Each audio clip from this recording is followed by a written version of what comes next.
Bismillah. That's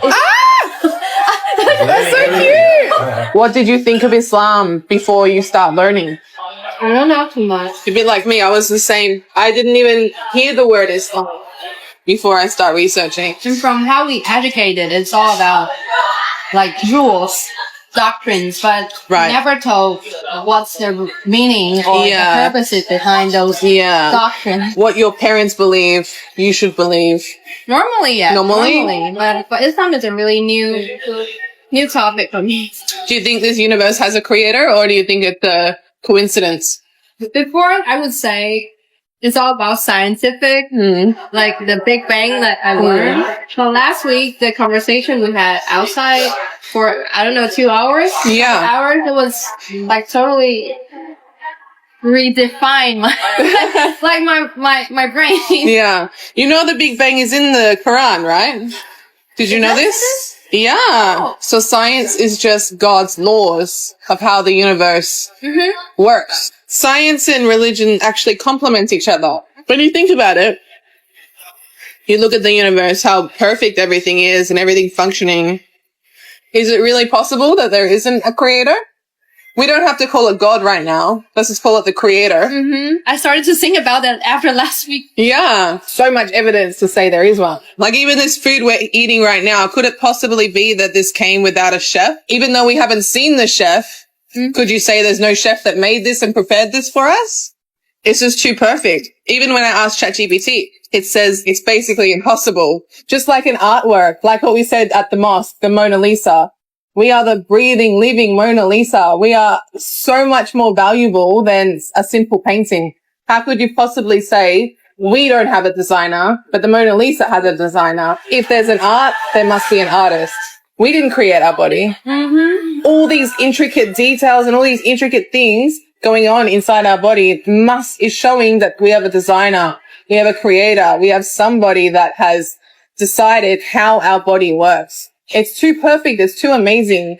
It's impossible that all of this is just a coincidence. So logically, it's more likely that there is a creator. Who's the controller of the human body? Really though, like who controls our bodies? What can you actually do in life? What is your power? Right now, you're breathing. Are you controlling your breath? Are you controlling your heartbeat? Your heart could stop. Can you control that? No, you're not the boss of your heart. Are you the boss of your stomach? No. Okay, you're putting the food in your mouth, but then after you put it in your mouth, what happens? Are you controlling how it digests? Are you controlling that? When a woman's pregnant and she has the baby, is she controlling the baby getting born? Is she controlling when the milk comes into her breasts for the baby? Is she controlling any of this? No. We have absolutely no control in what happens. The only power we have is our power of choice.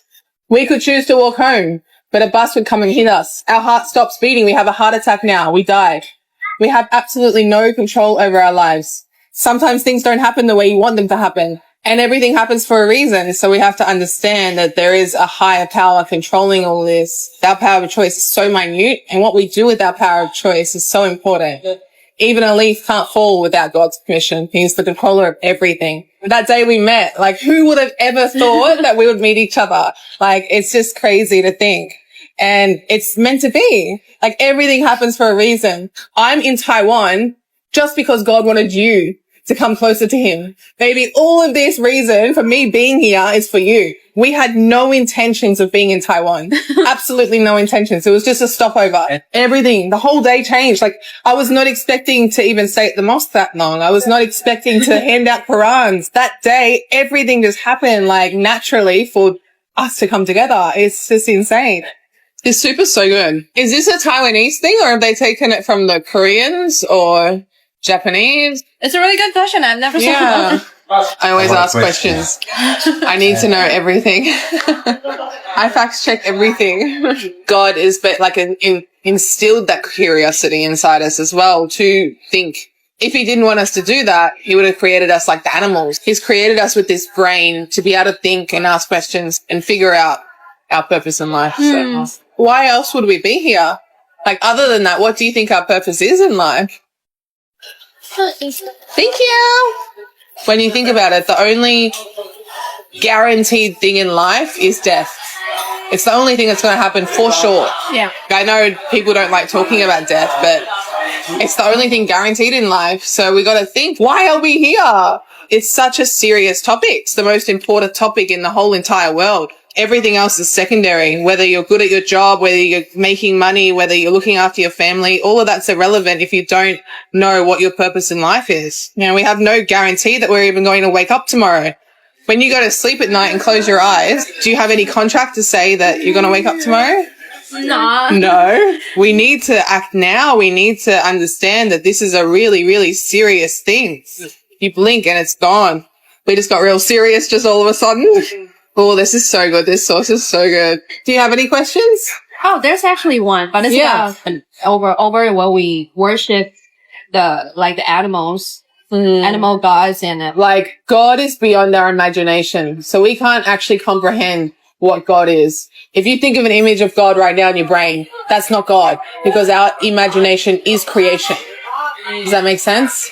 So anything you can imagine cannot possibly be God, because your imagination is creation, and the creator cannot be a part of creation. Yeah. So we actually can't imagine what God looks like. The inventor of the light bulb doesn't look like a light bulb. You gave the examples that are really like yeah, do you understand? So some of these religions, like putting these idols and putting these images on God, they're trying to understand God. But at the end of the day, we will never fully be able to understand or comprehend what God looks like, because he is our creator. For God to be God, he needs to be beyond his creation.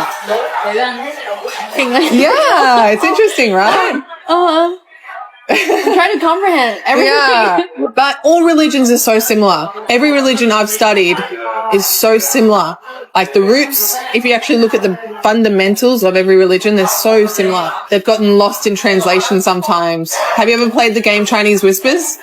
No, what is that? It's like when children, like 10 children will be in a line, and the first person says to the second person, like, I love you. And the next person says, oh, I love you too. And then like eventually on the 10th person, the message is completely different. Yeah. So unfortunately, some religions have been lost in translation. The good thing about the Quran is it's not one single word has been changed since it was revealed to Prophet Muhammad.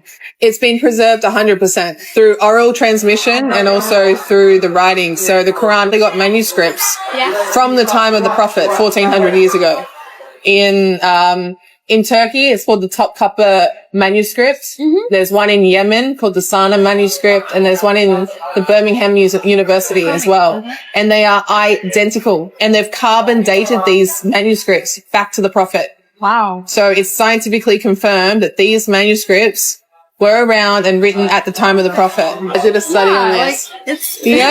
So the Quran is the only book that is unchanged. Actually, I asked ChatGPT this, and ChatGPT said that the most preserved book in the whole entire world, not just religious, but every single book in the world, the Quran is the most preserved book ever. It is. In the whole world. Wow.